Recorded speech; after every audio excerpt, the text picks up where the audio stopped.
Welcome back to Vampire the Masquerade, Shadows of New York. Once again, I find myself in Big Beat Burger. Familiar surroundings, faces I recognize, mood, same as it ever was. Still, I process it in an entirely different way. It all frustrates me now. Or, more precisely, makes me frustrated with myself. It's like I'm clinging to the remnants of a cocoon I've outgrown. It's the same with these cigarettes. I don't need them anymore. So why do I keep holding on to them? Fucking hell. It's like I refuse to accept I'm something better than I used to be. A vampire. Just 2 nights ago, I met Karen. She embraced me, by which I mean she turned me into a kindred. She calls herself my sire, and me her child. Last night she taught me the basics of survival: drinking blood, manipulating humans, bending steel, controlling shadows. Tonight, I expected more lessons. Instead, she just told me to go out and enjoy myself. What's the catch? I asked, to which she responded, I might kill you if you prove to be a disappointment. There are a few rules. I have to uphold the masquerade.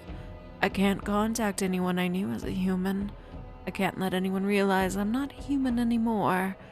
I can't embrace anyone, and so on. Otherwise, I'm free to do whatever I want. But for some reason, the first thing I did was come back here. Old habits die hard. Karen is probably watching me from somewhere even now.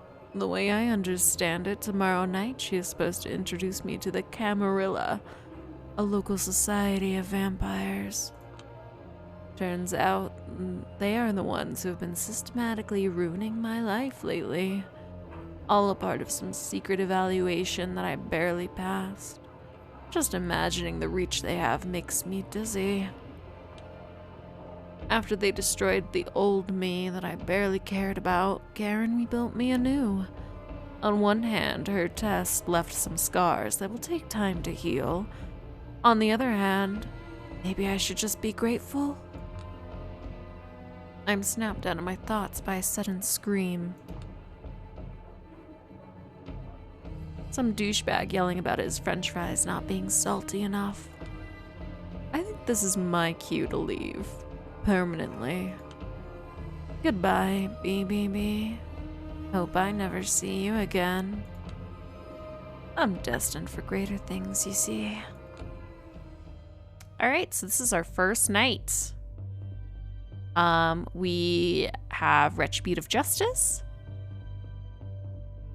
Dance Macabre, and the Risks of Swiping Right. So we're gonna do this.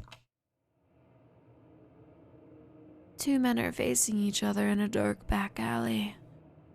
One of them stands with his back against the wall, his chest heaving as he's struggling to catch his breath. People, anybody out there? I'm being robbed! A brawny, rugged guy is yelling at metal staircases with a theatrical incredulity in his voice. Incredulity, I think. With a lively step, he dances around an older man who's having trouble finding his footing. What is this bullshit? Oh, so now you can talk. Good, because I'm dying to hear what you did with my wallet, Holmes. Wallet? I have no idea. What are you talking about?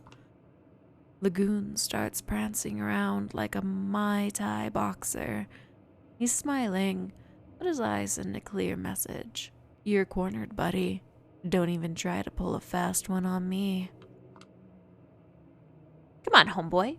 You may be able to trick an average Joe on the street with your act, but a fighter recognizes a fighter. It's like an animal thing. It's an instinct thing. You've got some moves on you. You're like shit. You're like a black mamba. Lightning fast reflexes.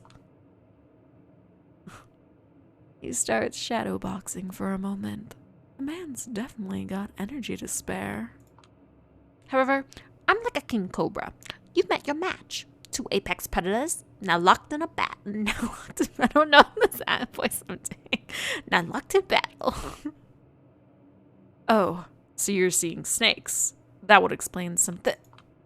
Before he's able to finish, a sucker punch knocks the air right out of his lungs.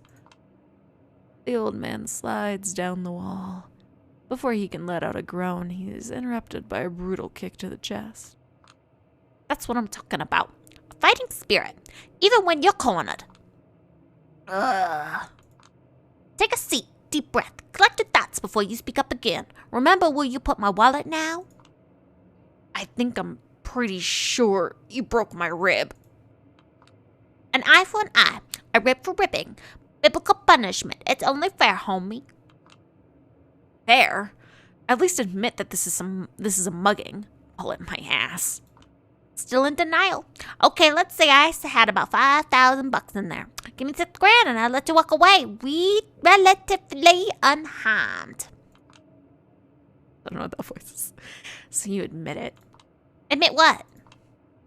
That this is not about proper compensation. This is a robbery. Look, buddy. This is beginning. I don't know what I'm doing in this voice. This is beginning to bore me. Unless you want me to go old Anderson Silva on your ass. Give me what I want. Anderson Silva? Yeah, Anderson Silva. A flying knee meeting your solar plexus. The man, the myth, the legend. Brazilian Jiu-Jitsu, Thai boxing, Western boxing, Taekwondo, Wing Chun, and Capoeira combined into a single fighting style that can only be described as straight-up murder. I've been studying the glorious singularity that is Anderson Silva for years. Every move I have, I owe to him. So if you don't want this snake to turn into a deadly spider, show me the money, honey. Summer 2013. Las Vegas. Huh? Watched it live on pay-per-view. Widman saw through all of Silva's tricks, whooped his ass, broke his spirit, showed him for a fraud he is. The man hasn't been the same ever since. All the empty showboating, hollow taunting, drunk on his own Kool-Aid. Jesus, of course you idolize him, asshole. For a good minute, the goon silently looks down at the whimpering man at his feet, chewing on his lower lip. When he finally speaks up, his voice betrays an intent to kill. You know what, homeboy? Screw the money. This is a matter of honor now. My thoughts exactly. Ha! He raises his fist. We've got ourselves a mixed martial arts expert here, huh? For your own sake, I hope you can back that talk with some self-defense skills, homie. Okay, boosting your self-esteem by beating up an injured old geezer. God damn, you're pathetic. He jumps at the sound of my voice, turns my way in a blink of an eye, and immediately assumes a combat stance. His reflexes are sharp. Looks like he has at least this much to back up his bravado. Wannabe Anderson Silva's face betrays utter confusion upon seeing me. He's got no idea how I managed to sneak up on him. I don't blame him. I wouldn't be able to explain it myself. It felt like I became one with the darkness, my pure consciousness traversing a dusky dreamscape, jumping from one shadow to another as if they were different trains of thought. I think of some experiences I've had with psychedelics, every blink an adventure. I was outside of this alley, blink. I was above the alley, blink. Now I'm in front of this guy, and he pisses me off. The older man slumps down. Looks like he was trying his best to keep it together and gave up once the cavalry arrived. The goon regains his composure and barks at me in an overly gruff way. The hell you sneaking around here for, chica? Move along. This is between men. Not anymore. His fists turn towards me. I'm serious, and an equal opportunity ass kicker. I I respond to the threat with the brightest, most innocent virginal smile I can put on. So, you're into shadow boxing, huh? Something comes over me. I can feel the darkness embracing me, whispering sweet nothings in my ear, pumping me up for what's to come. What do we want to do? We're gonna do a low spinning sweep. We're gonna be cool. I feel like Julia would do this. Why are her eyes blue in some panels and then like this color in others? Is there a reason for that? Can someone tell me? I've always wanted to try this. I zoom in, duck below his fist, and sweep him off his feet with a powerful roundhouse kick. It's probably the dumbest, flashiest thing I could have done, but I'm feeling more confident than ever. He flies into the air, only managing not to fall because of the wall behind him. I know what he's thinking. I should have blocked it. And he absolutely should have. But instead, he just flailed his arms helplessly, as if he suddenly found himself in front of an oncoming train. A primal expression of fear that suddenly and completely took him over. I don't know how I look right now, but judging by his expression, my best guess is like the gaping maw of some primordial beast. I follow up the surprise attack with another punch to the solar plexus, or at least my nearest estimate. Once again, the effect terrifies even myself. Looks like my hunch was correct, and I hit the right spot. He falls to the floor, whining like a wounded animal, tears streaming down his face. I let him collect himself a bit, and then grab him by his chin.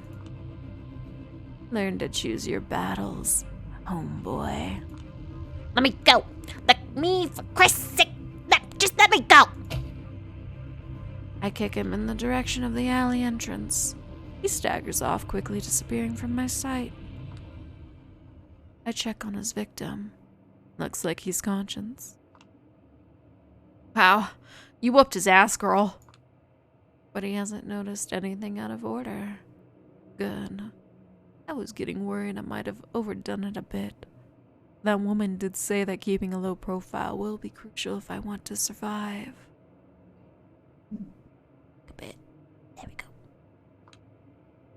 You alright? Need help? He managed to stand up. His smile is strained, but it suggests he's fine. Or at least trying his best to seem fine. No, you gave me all the help I needed, and then some. Thank you, Miss... What's your name? Jessica. Thanks, Jessica. I was worried for a second, but this asshole's bark was worse than his bite. He's probably in worse shape than me now. I guess that counts as a victory. I better be going. My wife is probably worried sick, but before that, if there's anything I could do to repay you... I know, Cat. Let's see. Yeah, we're gonna celebrate. I want to celebrate tonight. Where would you go if you were me? Celebrate, huh? First thing that comes to your mind. I want to feel alive. Times Square. Times Square? Jeez, get the fuck out of here with that tourist bullshit. I came here a few weeks ago myself. Still haven't managed to see it. And I always wanted to. In the movies, it always seems so full of life. So... Not so full of life at this time of night, and not that interesting in general. Although, I think you just helped me come up with an idea. Glad to hear that. Take care, will ya? You too. Avoid shady spots. Next time, I probably won't be able to bail you out. And there he goes. Avoid shady spots, huh? Glad I no longer have to abide by my own advice. No more worrying about out after midnight. No more feeling uneasy whenever I spot a shady asshole across the street ever. Hell, I could start jogging in Central Park after midnight now. Not that I need to. The future's looking bright. Okay, cool. So we have spent half the night now. So we can either time to swing a little more on the devil's dance floor, the club beckons, or this Tinder addict smells like a bit of a loser, I want to be intellectual. We're gonna do Dance Macber. This club reeks of death, and I love it. I've been here quite a few times, but I've never seen anything this breathtaking. Everyone around me is whacked out of their minds, and as they keep dancing madly, the spirits dance beside them. Spectral silhouettes phase in and out of existence, becoming more visible and more intense the music grows. It looks like a bizarre ritual, a profane mass. I notice it's the voice samples the ghosts react to the strongest. The most suggestive ones cause them to appear distorted or even tormented. It's as if something... Wait, is there really ghosts in here? It's as if something was struggling to be born out of the harsh sounds, and the dead were hoping to be reborn alongside it. They're all uneasy, quivering with desire for something far beyond their reach, probably the same as when they were alive. Sometimes, the living dancers spot their dead counterparts. It's usually the most manic ones who notice something out of the corner of their eye for only a split second, and never realize what they've glimpsed. Some apparitions dance to a completely different tune than the rest of us, one only they can hear.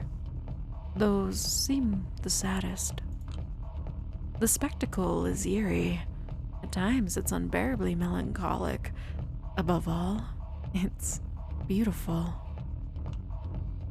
I keep on moving to the rhythm until I reach a trance-like state, and then something even stranger happens. Every now and then, when I brush against someone, a fragmentary vision appears before my eyes. A car burning on a freeway, an outstretched hand in the depths of the sea, a man jumping out of a skyscraper window. Bro, is this Bloodlines? Memories of the past, preventable visions of the future. I have no idea what it means, but I'm strangely eager to find out. It means don't open it. Ooh, who are you? Wait, let's take it in. Take it in. Let's see. Jacket is spiked on the shoulders. Love that. Love the little lock necklace. I love the pink in that blonde hair. Little piercing at top of the bridge of the nose. Oh, I like it. I've always been scared to get those because it seems like those would hurt a lot, but I do want them. I like it. I just like the whole look. She looks cute as fuck. I love it. And then there are dancers like her. Ones that aren't ghosts, humans, or even vampires. But something else altogether. Ooh, what is she? This new world is full of mysteries, and I plan to get to the bottom of them all. But for now, I just want to dance. Wow, what a night. I watched Times Square from above. It's beautiful. Never thought this place could make me emotional, to be honest. But here I am, feeling deeply moved. Who would have thought? That one guy I saved from a beatdown would probably get bored of this place 5 minutes after an obligatory selfie. Although, I guess one's enjoyment of these sights depends a great deal on perspective. In any case, I'm glad he gave me the idea. Getting up here was surprisingly easy. All things considered, took more thought than physical effort. Earlier tonight, I started experimenting with this body's limits. I realized I can jump over small buildings and climb steep walls with ease now, and my whole perception of space has shifted. I planned a scenic route across the rooftops, I did my best to avoid attracting attention, just as I was told. Stayed in the shadows as much as humanly possible. I spot a drone from afar. For a second I feel uneasy, but I remember what she told me. Machines won't get a clear view of me anymore. Camera footage, photos, it's all glitched out or blurry. Wouldn't take it for granted if I didn't try to catch my reflection earlier on. I couldn't see my face clearly, not in the mirror, not even in a puddle. My face was like one of the Dolly's clocks. She told me to keep a low profile regardless. Someone might take note and track you down. She didn't care to elaborate, but it didn't sound encouraging. Suddenly it hits me that I might never be able to see my own face again. I won't even be able to take care of my looks by myself. And what about the long-term psychological effects? A knot of anxiety tightens in my stomach. Jesus, this is probably just the tip of the iceberg. What else is going to change? Calm down. Wait a second. These past few nights have been the best of my life. For years, I was on a downward spiral, failing health, no future, a feeling of overwhelming powerlessness. Now everything has been flipped upside down, a total paradigm shift. A bad ending is no longer the only option. I am actually looking forward to tomorrow. I forgot how that feels. Where it used to stand at mere seconds to midnight, the doomsday clock has been effectively turned off. A cold breeze brushes my cheek. As stupid as it sounds, I choose to read it as the world telling me to chin up. I can bend anyone to my will. I am capable of superhuman strength. I am a master of shadows. I can do anything. Tomorrow night, I will be introduced to my duties. If everything goes according to plan, I will become a New York City representative of Clan Lasombra. Whoever they are, whatever that means, I have no idea what to expect. But tonight is tonight. I'm free. All my worries from a month ago feel like they belong to someone else. Finally, things are looking up. Woo! Here we go. March 2020. Back at it again, Beat Burger. Familiar sounds, familiar smells, familiar faces. Yet again, I'm recalling that night when everything finally seemed to change for the better. I mean, it's not like I wasn't expecting everything to go back to the old depressing normal. Even in the thick of it, the rational part of me recognized my state as temporary. But with these highs, there's always a hope it won't end. Or maybe that an ego death will finally occur. Be satisfied, you stupid fucking bitch. I command you. Here's all the logical evidence for why you should be satisfied. Here's the obvious direction for your life. And here's a detailed explanation of how you should treat the people that care for you. No dice. I always fell back into the same old habits. It's like they were encoded deep in my DNA. The aimlessness, the powerlessness, the spiritual exhaustion, these goddamn fast food trips. Stupid fucking self-loathing, now amplified whenever I drink somebody's blood. Maybe I should just blame it all on the misfortune of my birth. You do this social climbing until you disassociate, and then you are just this untethered, constantly frustrated ball of dumb desires. Except, I'm sort of immortal right now, and I need to figure out what to do next. I watched this obscure Asian movie once. Eli Lema Sabach. I'm not gonna be able to say the Sabachthani? Sorry. Starring Tadanobu Asano, one of the coolest guys in the world. He plays his Merzbow-like figure, Merzbow? A legendary noise musician. There's this mysterious virus spreading around the world, causing despair and mass suicides. A rich CEO's granddaughter gets sick and longs to die, so he spends a fortune seeking for the cure. Turns out Asano and his friend, played by violent Onsen Geisha guy, are traveling through Japan, searching the corpse-strewn towns and fields for any unique item that can produce beautiful sound. As it turns out, the avant-garde walls of noise they create are able to heal the infected. The CEO begs the band to help, offering them all the money they want, but for some reason, they refuse. Through a series of flashbacks, concerts, and vignettes, a mystery unfolds. Eventually, we realize that Asano's music is not just a remedy, it's also a cause of the virus. Whenever it connects with people, they get this hunger for more extreme, more novel experiences.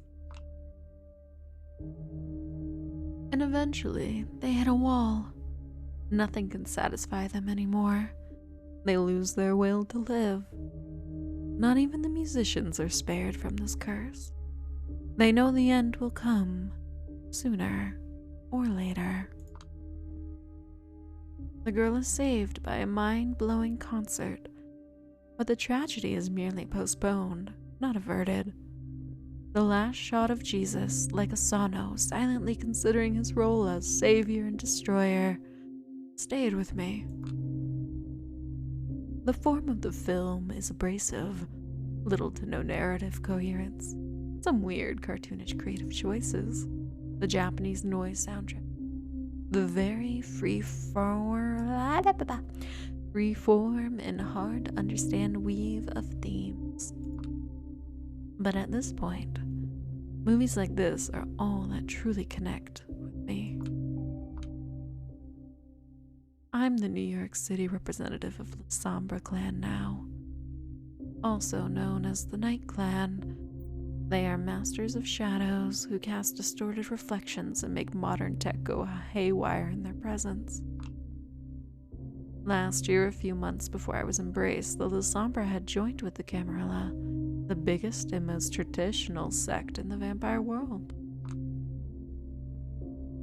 The two groups actually used to fight each other, but our leaders found some intel that made them reconsider their strategy. So they sent a diplomatic mission to parley with their historical enemy. The deal they got in Chicago was simple: an unlife for an unlife. For every Lasombra vampire allowed in the Ivory Tower, one Lasombra vampire has to meet their ultimate end. I still remember the name of the woman who met her final death, so I could begin my unlife. Her name was Hester Reed, a sworn enemy of the Camarilla, a guerrilla fighter who spent decades opposing them. Was someone with far better principles than mine, from what I've gathered. Well, whoever she was, her execution by my sire served to convince the NYC elites to give us Lasombra a chance. Then they set out to look out for a mutually agreed upon candidate who'd become the clan's rep in the city. My sire searched for someone who gave the impression she was more than she appeared. The local court was looking for someone they could walk all over. After long negotiations, they decided I was a good compromise. They proceeded to systematically destroy my entire life, just to make me show I was psychologically strong enough to join their ranks. The turncoat special, they called it. Somehow, I succeeded. And it eventually led me right back to where I started. I stopped writing and put my pen down. I don't know who you are, but you are wearing a nice top with pearls and that hair. You know what? It's good. I like it. I like that hair.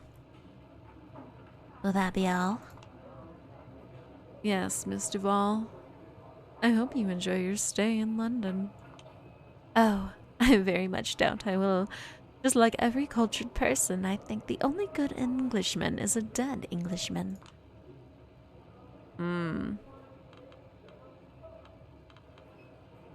What should I say? At least you're headed there to kill some of the Duskborn you hate so much. One of the benefits of being a scourge. If there's one thing this world is never in shortage of, it's loathsome run-offs who fortified their right to live. Or forfeited, sorry, not fortified. Why would... She's killing them, so they wouldn't have fortified that. They forfeited it. That will be all. Tell Quaid... Is it Quader? Yeah. Tell Quader I said hello and farewell. Safe travels. Don't let the door hit you on your way out, psycho. Ah, well. I'm the lone Lasombra in this town, and my representational role means jack shit. No title, no perks, no whatever. Right now, I'm the court's gopher, doing all sorts of work nobody else will touch. My main duties? Being a sort of immigration officer. See, New York is probably the biggest vampire travel hub in the USA, and definitely the biggest one on the East Coast.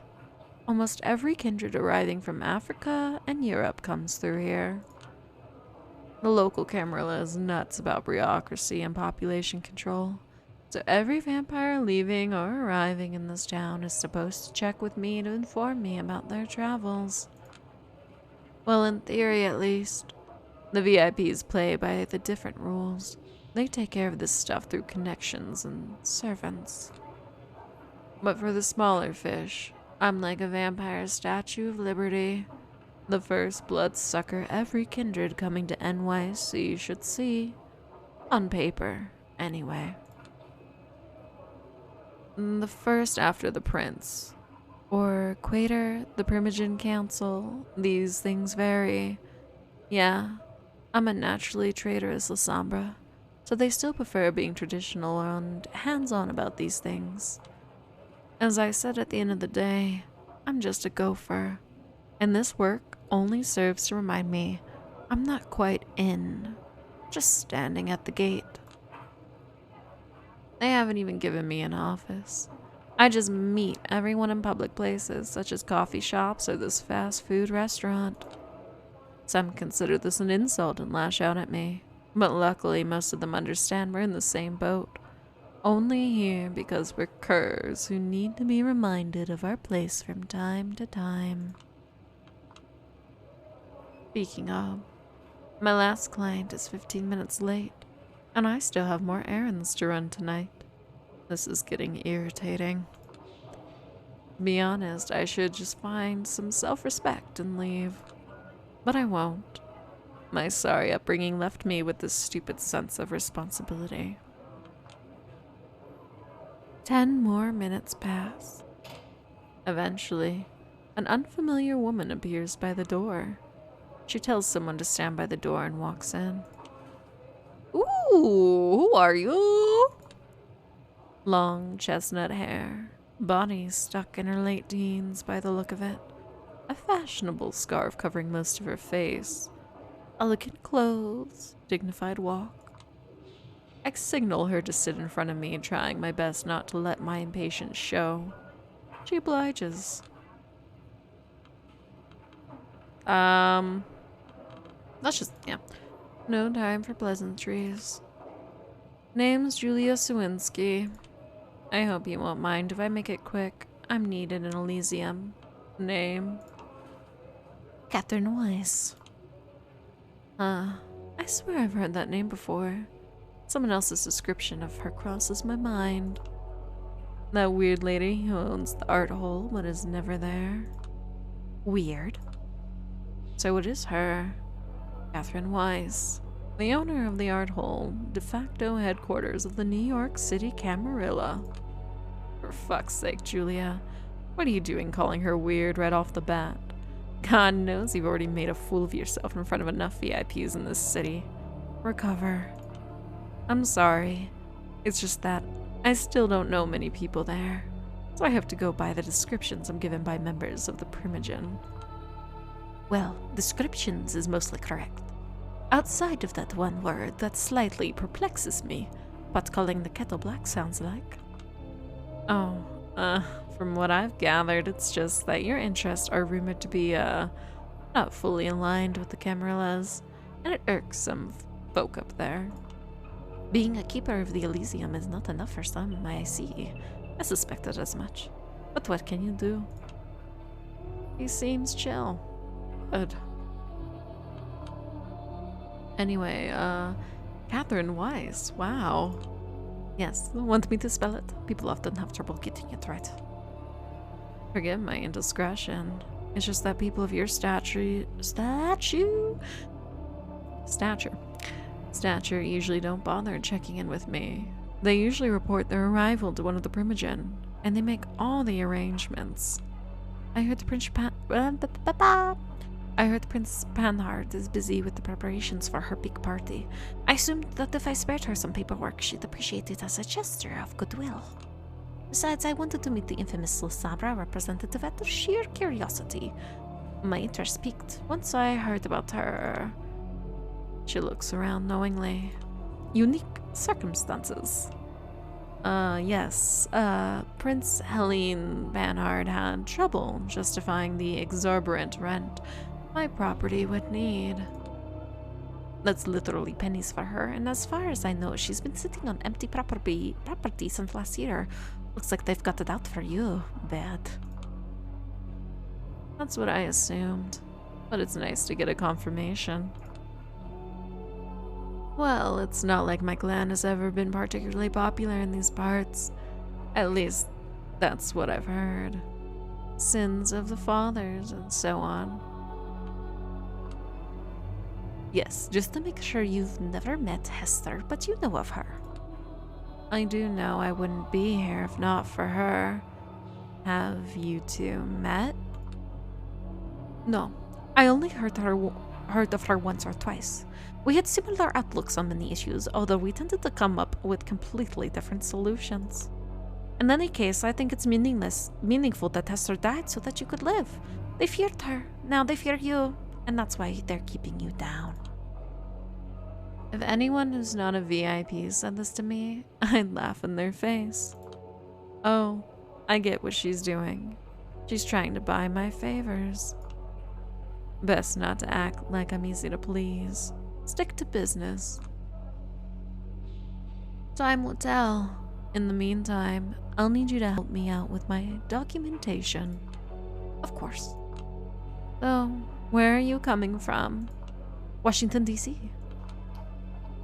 She says it the way people in Hollywood movies say it. The way that suggests her Washington is wildly different from the Washington you and I would see. What were you doing there? Take a guess. Government work? Write that down. It ought to amuse Helene a little bit. If you say so. Date and hour of arrival? She takes out a plane ticket and slides it towards me. It's all here. 1 a.m. Got it. Method of transit, plane. Purpose of visit? Meeting with Prince ought to work just fine. I guess. Estimated duration of visit? Undefined. Write in 6 months if you really need to. Place of accommodation, conditions of intended stay.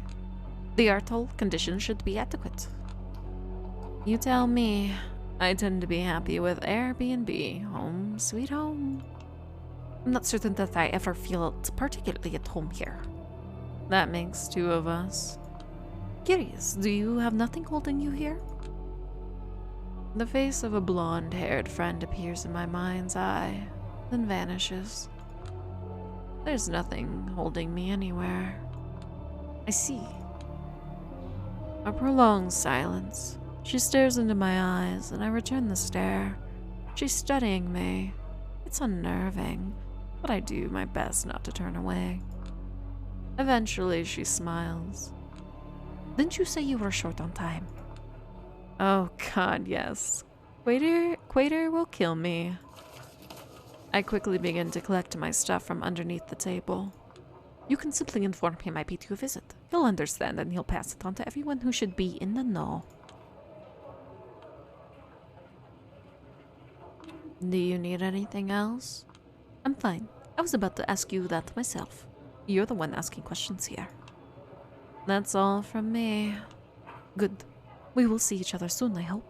The party tomorrow night? I, wasn't invited. She gives me a pitying look. I understand. Well, if not given the opportunity, we should make our own. I'll be in touch. Good night, Miss Weiss. I wish you a pleasant stay. Good night. And don't rush these things. You've got your whole life ahead of you and you're in a position where you can take it easy. Take your time. Get a different perspective. I nod and walk slowly out the door. When I lose sight of the restaurant, I sprint toward the subway. Slow night? I wish. You're late again, by the way. I hope you have a good excuse. Waiter Alice Samai, the mighty sheriff of New York City, is not happy with me. No wonder. I met him in front of Elysium 30 minutes later than the time we had agreed on. Yeah, well, Catherine fucking Weiss decided to arrive fashionably late. A likely story. She's supposed to be out of the city. If you think I'm pulling your leg, boss, feel free to check my report. I pass him all of the official papers, the way I do every other night. Waiter stares me down for a good few seconds, and then his steely gaze softens. You're serious? Weiss in McDonald's with a mask and elegant clothes, surrounded by the smell of french fries and hamburger patties? That must have been one hell of a sight. Technically, it was BBB, not McDonald's. But yeah, God, I made such a fool of myself. First thing I did, I quoted somebody calling her a weirdo. I wanted to die on the spot. Serves you right, you walking faux pas. I've been trying to teach you to control your tongue, but you never learn. It's a new gaffe every week with you. Still, there's good news and bad news. The good news is Catherine has a fondness for vampires of humble beginnings. Probably why she decided to see you in your, shall we say, natural habitat. She's one of those rich art scene assholes who seek out working class cred. I did say something about watching your tongue. The bad news is she is very astute, so she can recognize a moron like you straight away. You never stood a chance at impressing her. Oh, shut up. You still need me for anything here? I'll get on it straight away.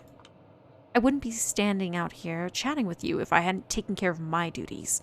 30 minutes is all it took to finish preparations for the big party. I'm about to see everyone off. Sorry. Couldn't be helped, I suppose. And it's more your loss than mine. I just wanted some company tonight, and you could really use the chance to appear here on official duties, so everyone can get to know your face. Heaven knows your fast food job isn't going to get you anywhere. You need to, what do they call it? Hustle. You don't need to tell me that. But it's not like being paraded around for a bunch of blue-blooded douchebags is. He somehow manages to give me a painful nudge in the back without so much as a hint of visible movement. Language, you fool. Coming out. Just stand here in silence for 5 minutes and focus on not embarrassing yourself any further, will you? Got it. The first two silhouettes appear in the doorway of the art hall. An old man in a wheelchair pushed forward by his young servant. Haven't seen either of them before. Mr. Payne, the night is still young. Hope you find the rest of it pleasant.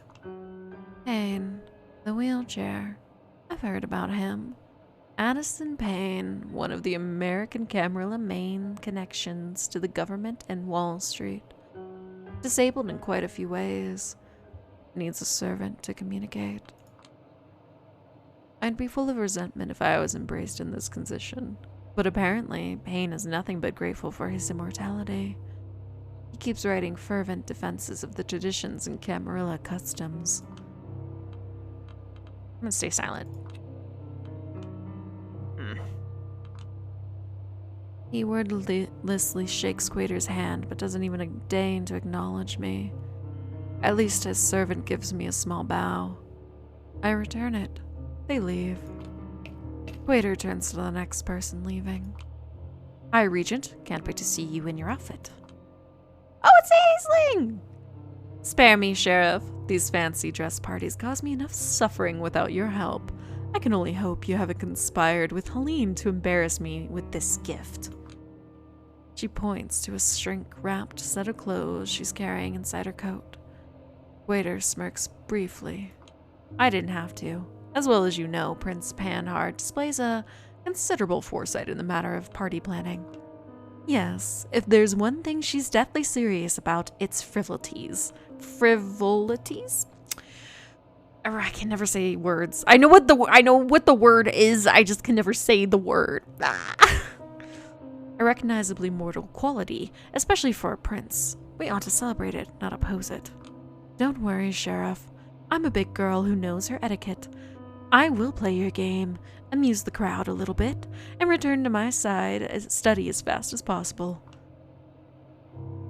Aisley Sturbridge, High Regent of the Chantry of Five Boroughs, a hero of the Battle of New York, the biggest warlock in town.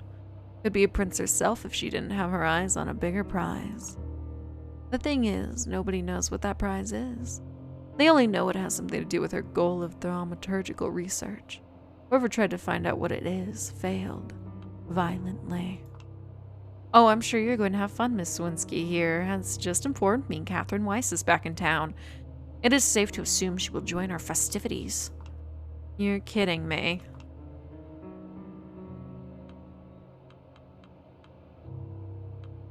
Let me see.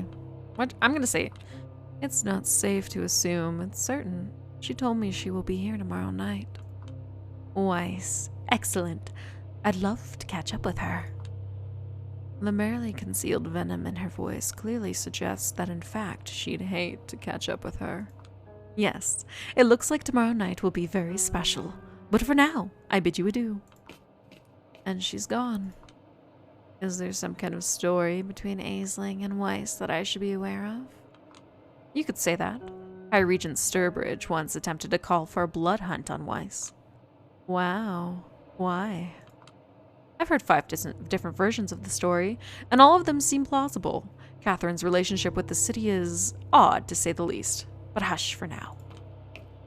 He's obviously trying to kill the conversation, and the appearance of Thomas Arturo gives him a perfect way out. Mr. Arturo. Ah, Alice my. Keep up the good work, eh? Of course. Thomas Arturo, an architect by trade. He's a herald, a member of the Prince's Panhard's inner circle, an eccentric whose thoughts seem to be 10 times faster than his words. I'll just say good night, Mr. Arturo. Ah, yes. He disappears into the night.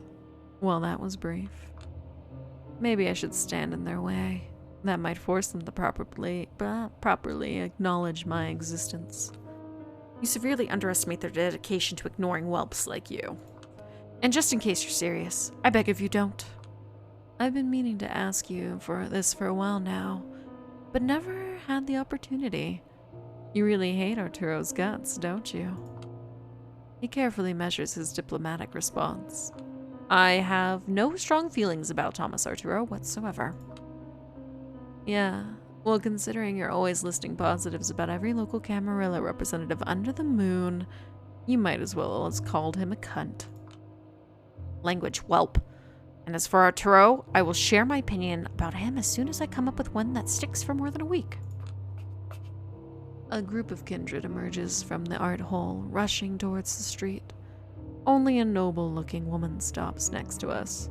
She's wearing a hijab, but curiously enough, doesn't hide her hair beneath it. Primogen. If you were rude enough to stare, you'd quickly notice the cloth serves mostly to cover up her horrifying scars. Ooh. Wait there. Oh, and young Yulia. I'm doing my best not to stare because Samira is one of the few NYC Camarilla figures who hasn't been an asshole to me yet. Still here, did the prince require the clan of the Hunts counsel in some matter? Clan of the Hunts, is that, Oh, Banu Hakim! We got some Banu Hakims in here? Cool! Yes, I advised her that no matter how hard she tries, she shouldn't expect me to wear a different costume tomorrow night. She's the Banu Hakim Primogen. Just like the Lasombra, their clan was independent from the Camarilla until relatively recently. However, they negotiated a better deal than we did. They have a Primogen for one. Hailing from the Middle East, the Banu Hakim are drawn to the practice of justice. The rules must be upheld and every transgression punished. They don't have much say in NYC, but the prince often seeks their judgment is just good PR. I trust she was understanding. Those are beautiful clothes. Thank you so much. I'm eager to see the outfit you came up with. And how are you, Yulia? Have you seen any lights at the end of the tunnel?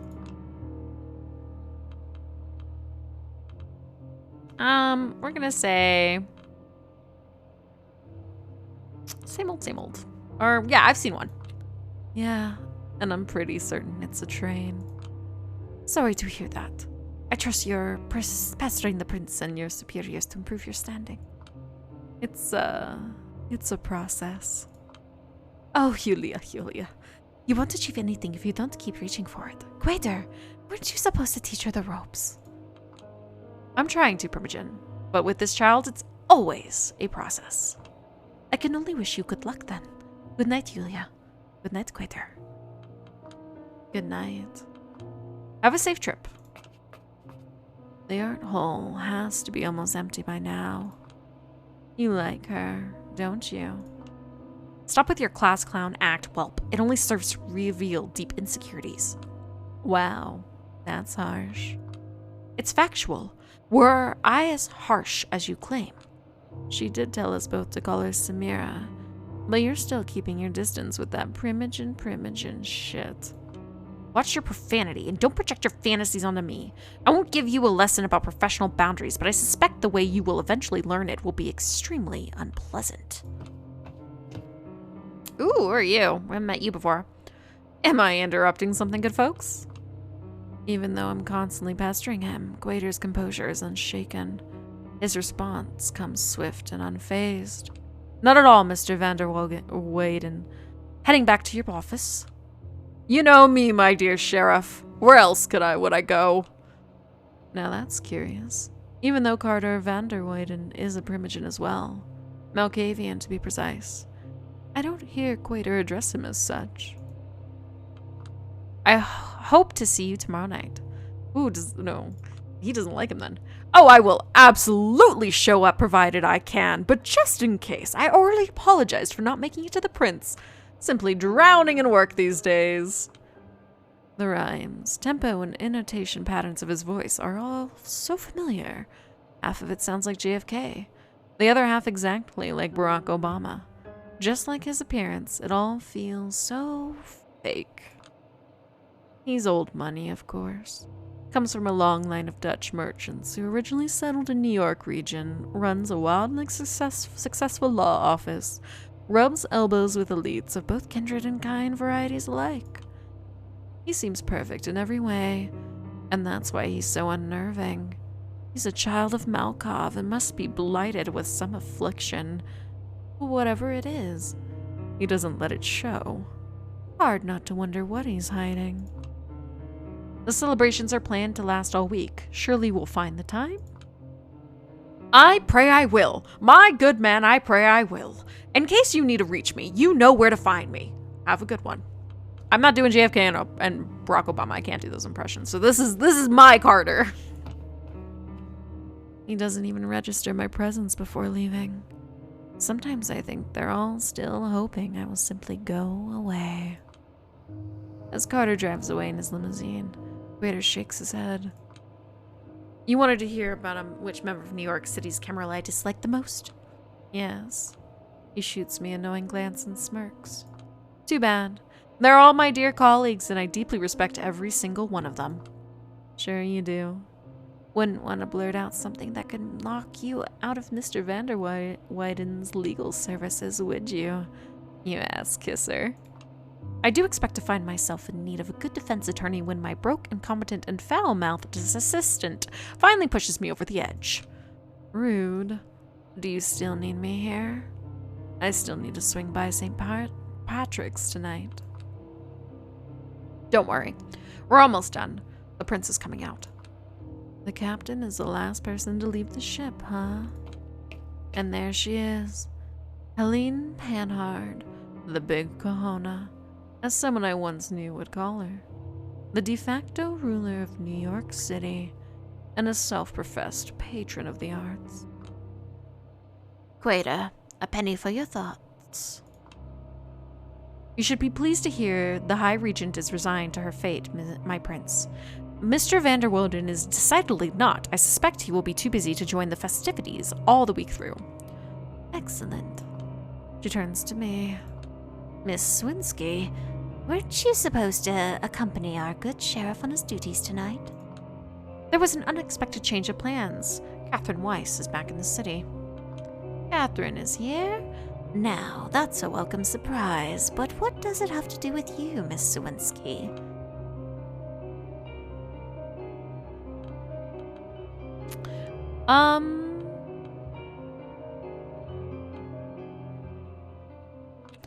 Waiter knows all the details. Yes, looks like Weiss wanted to display goodwill by taking care of all the paperwork related to her arrival herself. That's certainly nice of her, but it means the two of you met in a fast food restaurant, my prince. I see. Helene rubs her eyes. Catherine and her love for proletarian amusement, I suppose it will be a source of amusing anecdotes this week. If we want to avoid these situations in the future, it might be a good time to discuss offering Miss Swinsky an office of her own. We'll get to it eventually. There are more pressing matters at hand. The festivities start tomorrow and there's still so much to be done. Will you make sure the article is secure before leaving? Certainly, my prince. Have a good night. Good night, Quater. Good night, Miss Swinsky. We'll talk about your work soon, don't worry. Of course. Good night, Prince Panhard. The chauffeur escorts her to a limo. There's an awkward silence between me and Quater until the car disappears around the corner. More pressing matters, huh? A penny for your thoughts, Sheriff. I'm certain an image of a Keeper of Elysium stuck in a fast food restaurant will linger in Prince Panhard's mind. You're far closer to your goal than you were a few minutes ago. I'm pretty sure I've heard you say something to that effect a few times now. And I stand by my words. Rome wasn't built in a day, Julia. As a Camarilla loyalist, don't you think it sucks that the Ivory Tower is so hell-bent on showing disrespect to my clan, they're actually willing to make fools of themselves in the process? We've all had to endure our own hazing rituals, but yes, the current situation is not ideal. Whatever. You need a hand closing up the Elysium? I'll manage. It's getting late. Better run. Some shadow in Chicago is probably impatient to get a copy of the reports you've given me. You've pleased one master. Now it's time to please the other. Yeah, here's the thing about working for two masters. Neither of them really thinks of you as their own. Not knowing how to reply, Waiter shrugs. I wave to him goodbye and head for the subway. When I reach St. Patrick's Cathedral, I'm greeted by a voice that grates on me like teeth on tinfoil. Well, the prodigal daughter returns. Oh my God, no. This is the one thing I didn't want to happen. Julia, please, thou shalt not take the name of the Lord thy God in vain. Where's Father Leonard? His clergy duties kept him from getting here on time. He sent me to apologize in his name and keep you company for a few minutes. That's the second thing he ought to apologize for. He just wants his flock to live in unity. I am more than willing to oblige him. Why won't you? For the last time, I'm not part of his flock. We have a purely professional arrangement. I know you see it that way. The Knight clan's tendency to stick close to the Catholic Church is their greatest virtue, but they still consider this relationship purely instrumental. This is why we need kindred like you to bring the spiritual change to your clan to make them understand God's precious gifts. The closer they get to the light, the greater their shadows would become. Again, with his unsufferable sermonizing. Bennett Seagull here is a local nutjob and an ex-artist. A degenerate who has some sort of complete mental breakdown in the 90s. To recover, he took to religion for solace and guidance. Alright, what's a degenerate here? Let's see. So... Clan Toreadors are degenerates. Okay, cool. Clan of the Moon. I don't know their, like, little nicknames. I'm bad that way. I just know their main names. At first, he proclaimed his readiness to devote the rest of his unlife to studying Gnotism. After a few years, though, he changed his mind and joined the Catholic Church instead. As luck would have it, his neophyte zeal found a major target in me. When I first met him, I was stupid enough to tell him I was raised Catholic and still identified as such. Somewhat. He immediately pictured me as some sort of force for change within the Camarilla and set out to put me back on the righteous path. Now he won't stop preaching to me, apparently, until I become a nun.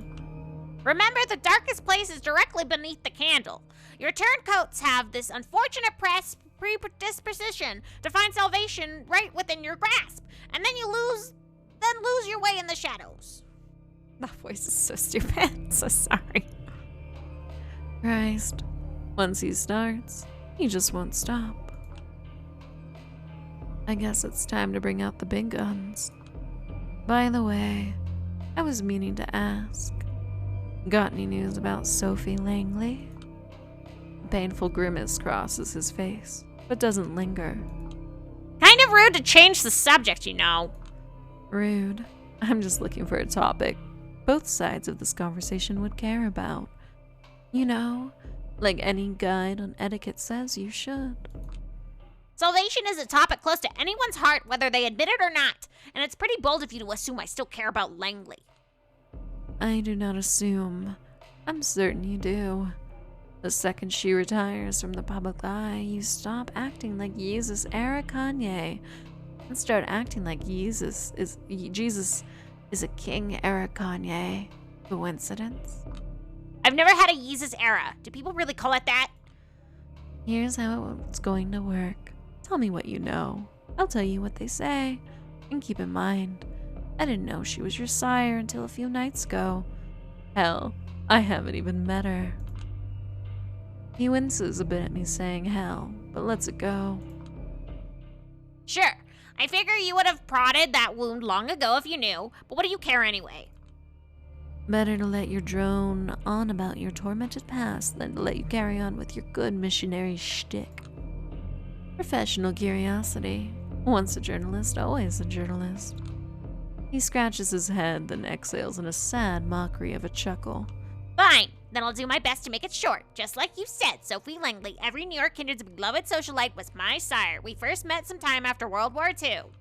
I left France right before the Nazis went around the Maginot Line. I struggled to keep my siblings alive with my art. Watched my brother die during the flu epidemic of '43. I was close to losing my mind. That's when she showed up, said the sheer torment in my works caught her eye. She became my patron, allowed my talents to flourish, and supported me financially. Eventually, she embraced me. As a well-off kindred, my artistic interests started to naturally deviate from what they used to be back when I was poor. Mortal upstart. I began to see the world the way her social circle does. And that she couldn't forgive. Instead of being a fun novelty, I became just another part of the malaise, I think that's right, malaise, I don't know, surrounding her. She grew distant and then stopped seeing me altogether. I've had my share of meltdowns because of this. I won't deny that. I locked myself out of my many career opportunities. But it was an important lesson. Don't trust your elders. Vampirism affects them psychologically as well. If they take an interest in you, they won't stop until they suck your soul dry and then discard you like a broken toy. For the first time since I've known him, Siegel registers to me as something other than a Bible-thumping nuisance. Is it compassion I feel? Do I find him relatable? How dreadful. It's possible he's strategically trying to elicit sympathy. Maybe he heard about my dramatic exit from Lodestar. Or maybe he's just alluding to the way my sire left me here to fend for myself. It is only God who will never lead you astray. This is why I find your act so frustrating, Julia. You're so close to getting it, but you choose sin instead. There's the Bennett Siegel I know. Almost had me fooled. Let's get back on track. What about Langley's disappearance from the city? Her path was a road to perdition. Wherever she ended up, I doubt she's too happy about it. She had plans for the future of the city, wanted to make it her ultimate artwork. She was always the vain one. And of course, you are completely sure you have nothing to do with her disappearance? Please don't tell me you're getting at what I think you're getting at. Everybody says you've been acting like you're trying to repent for something ever since her vanishing act. And you've got a motive. Of course, I'm getting at where you think I'm getting at. Bennett shakes his head. You really have the devil in your heart, Julia. Always testing me. Just asking what everyone's thinking. Are they now? Listen, I'm familiar with a lot of insults attached to my name in the city. Those aren't exactly compatible with the image of a ruthless killer. Killer, huh? Now that's interesting. I haven't said anything about killing. He scrubs his hand over his forehead and collects himself before responding. Stop picking apart every word I say. This is in this completely unpleasant way. Here's a statement if you really want one. Miss Hercule Poirot. I don't know.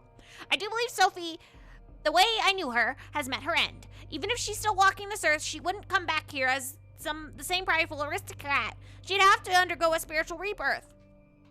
Someone has reminded her of her place. Her former friends talk of her in hushed voices. Even that servant play toy of hers went missing. No more Camarilla parties. She's done for. Whatever happened to her, I don't know. I swear on Jesus and his sandals. I had nothing to do with it. But yes, I'm still here, and she's not. And it's not a reason to gloat, but to be more humble. I received a sign from God telling me to re-examine all the unfortunate ways I still resemble Sophie Langley. And I listened. I rejected the pride. I shared with her. I renewed my vows to God, recommitted to preaching his greatness. I mean, this is why we're having this conversation in the first place. Right now, when I think of Langley's influence on my life, I am grateful because she was a sign that got me here. And if God wills it, maybe one day you'll look at her the same way, Julia. Mental note. Whenever he circles back to his breachy tone, it's time to intervene. Alright. If it makes you feel any better, I think the only way a wimp like you could have hurt her was by boring her to death with Bible quotes. Now then, quid pro quo, tit for tat. You were saying people still talk about me. I was curious if... Oh, look who's finally here. Stalling for time worked. Father Leonard rushes in our direction, carrying a folder of documents under his arm. I assume it's the one I came here for. Father Leonard? Alright. This is where we're going to end this episode. Thank you for watching. If you like this video, please like it and leave a comment. If you like the content that this video represents for my channel, which is vampire content and video games and funny voices, please subscribe to my channel. Consider it. Thank you again for watching and have a pleasant evening. And as always, maggots love you, but not as much as I do. Love, your malicious corpse.